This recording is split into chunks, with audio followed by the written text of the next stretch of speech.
Bismillahirrahmanirrahim. Assalamu alaikum wa rahmatullahi wa barakatuhu. This is Hamz Javed and I welcome all of you on my YouTube channel.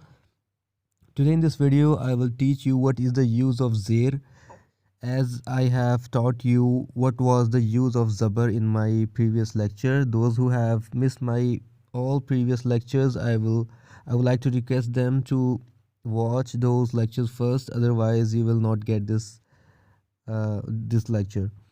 So let's start today's lecture. Today in this lecture, I will tell you what is the use of Zair. Zair is a small diagonal line, as you can see in the picture. Like here, there is a small diagonal line below the line. So we discussed about Zabar in our last lecture and how would we recognize Zabar. So whenever you see a small diagonal line above letter, it means that sign is Zabar, and whenever you see a small diagonal line below letter, it means that sign is Zair. As you can see in the picture, there are several lines, several small diagonal lines below each letter, and this small diagonal line is Zair. So what is the formula to pronounce a letter who have Zair below it?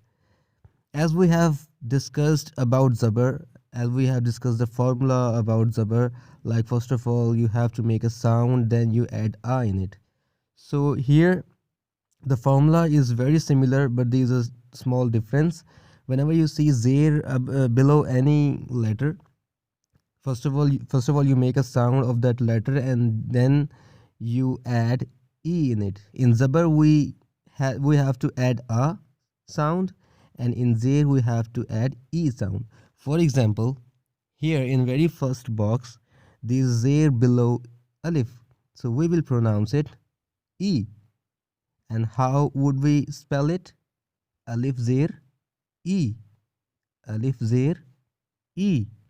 In second box, ha Zair he, ha Zair he, ain Zair e, ain Zair e.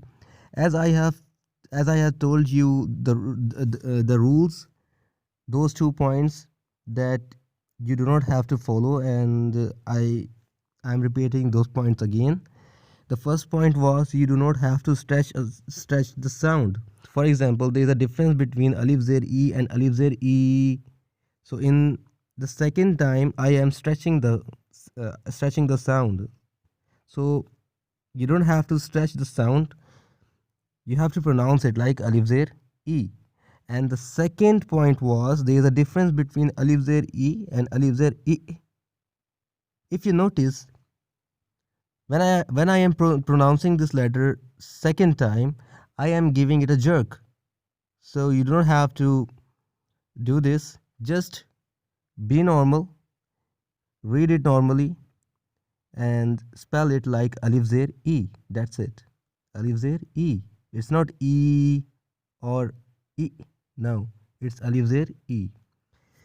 So ha Zair he, ain Zair e, ha Zair he, ghain Zair ghi, kha Zair khi, qaf Zair qi, kaf Zair ki, jim Zair ji, shin Zair shi. If you notice, first of all I am making a sound of the letter and then I am adding e in it, like ya Zair yi, zwad Zair zi, lam Zair li, noon Zair ni.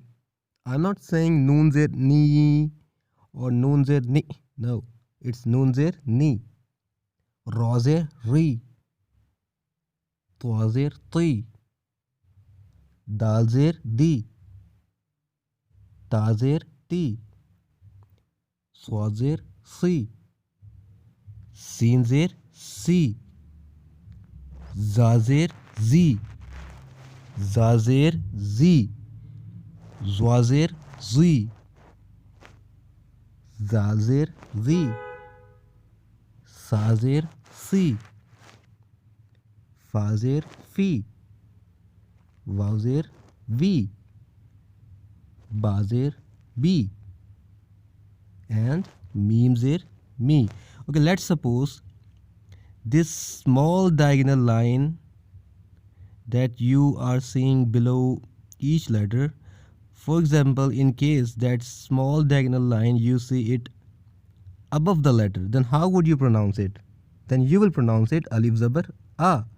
If this small diagonal line you find here instead of here, then you will pronounce it alif zabar a or ha zabar ha and ain zabar a, like in this way.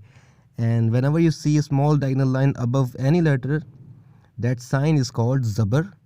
And whenever you see a small diagonal line below any letter, then you should know that sign is zair. Alif zabar a and alif zair e. This is how we spell it.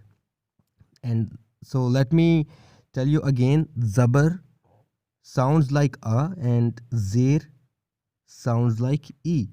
I hope this lecture will help you, and I would request you to repeat uh, this practice again and again.